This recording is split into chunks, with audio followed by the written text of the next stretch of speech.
यावेळी एक महत्त्वाची बातमी येते। उद्धव ठाकरे यांचं सोलापूर विमानतळावरती आगमन झालं आणि शिवसैनिकांकडून उद्धव ठाकरेंचं अगदी जंगी स्वागत झालं। आता सोलापूरहून ते पंढरपूरला रवाना झालेत आणि उद्धव ठाकरे हे मुंबईतून निघाले, त्यानंतर सोलापूर विमानतळावरती ते उतरले एका खासगी विमानातून आणि त्यानंतर शिवसैनिकांकडून त्यांचं सोलापूर विमानतळावरती अगदी जंगी स्वागत करण्यात आलं। डावीकडची ही दृश्य आणि त्यानंतर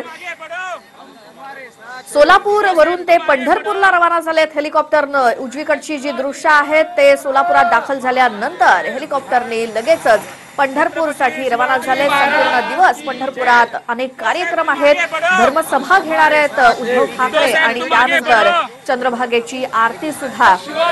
अयोध्येनंतर आता उद्धव ठाकरे यांचा हा पंढरपूर दौरा। या संदर्भातली माहिती आपण घेऊया तर रोहित पाटील आमचे प्रतिनिधी आहेत फोनलाईन वरती। रोहित, सोलापुरात आगमन झालं उद्धव ठाकरेंचं, त्यानंतरचे काय अपडेट्स?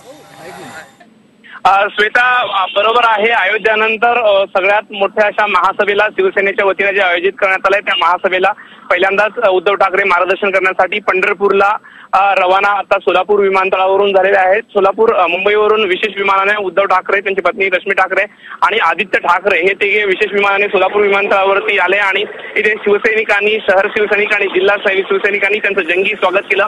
5 मिनिटं जवळपास विमानतळाच्या शेजारी असलेल्या विश्रामगृहात त्यांनी विश्रांती घेऊन कार्यकर्त्यांशी संवाद साधला। त्यानंतर विशेष अशा हेलिकॉप्टरनी उद्धव ठाकरे हे आता पंढरपूरकडे रवाना झाले आहेत। तिथे विराट अशा महासभेला उद्धव ठाकरे संबोधित करतील। सकाळपासून उद्धव ठाकरे काय महासभेला संबोधित करतायत यावर आता लोकांचं लक्ष लागलेलं आहे। श्वेता, रोहित, धन्यवाद दिलेल्या माहितीसाठी। अपडेट्स घेत राहू। मात्र सध्याची जी महत्त्वाची बातमी, सोलापुरात त्यांचं आगमन झाल्यानंतर लगेचच ते हेलिकॉप्टरनं पंढरपूरला रवाना झालेत आणि पुढचे कार्यक्रम सुद्धा दिवसभर सगळेच उद्धव ठाकरे यांचे पंढरपुरातले तुम्हाला टीव्ही वरती लाईव्ह बघायला मिळणार आहेत।